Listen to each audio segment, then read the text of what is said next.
Autobus extraurbani, ormai è piena emergenza per quanto riguarda il parcheggio. Emergenza perché gli autisti dei bus occupano tutti gli spazi senza curarsi dei problemi creati alla circolazione stradale. Succede tutti i giorni a nord di Agrigento. È successo durante la settimana del mandorlo in fiore, con episodi davvero incresciosi, con gli autobus parcheggiati anche in curva, come abbiamo documentato con le nostre immagini.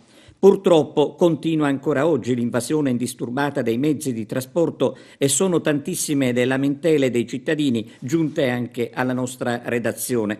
Nulla è cambiato dalla domenica conclusiva della manifestazione. Si potrebbe dire che la situazione negli ultimi giorni è peggiorata, mettendo a serio rischio la pubblica incolumità.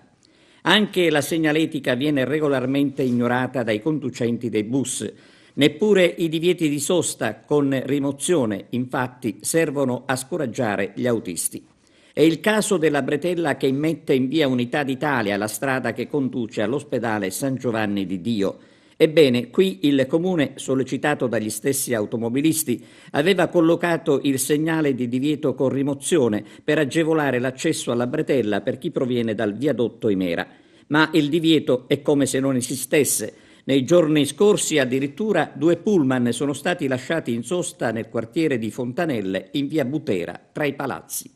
Cosa si può fare, cosa si deve fare, comandante, per scoraggiare la sosta selvaggia dei pullman e degli autobus extraurbani che stanno invadendo la zona nord di Agrigento tutti i giorni, parcheggiando addirittura quasi nei cortili condominiali, creando problemi alla circolazione?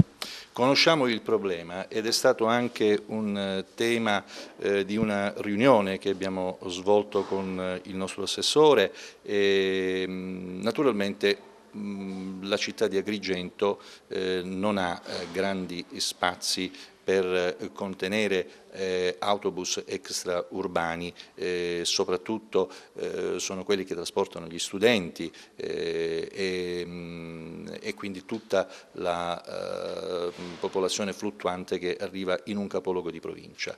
Però abbiamo individuato sicuramente delle soluzioni e già dal mese di aprile noi possiamo mettere in campo una squadra ad hoc di 2 o 3 addirittura agenti della polizia municipale che si occuperanno di questo fenomeno e quindi in questo senso saremo molto attenti a debellare questa condotta indisciplinata.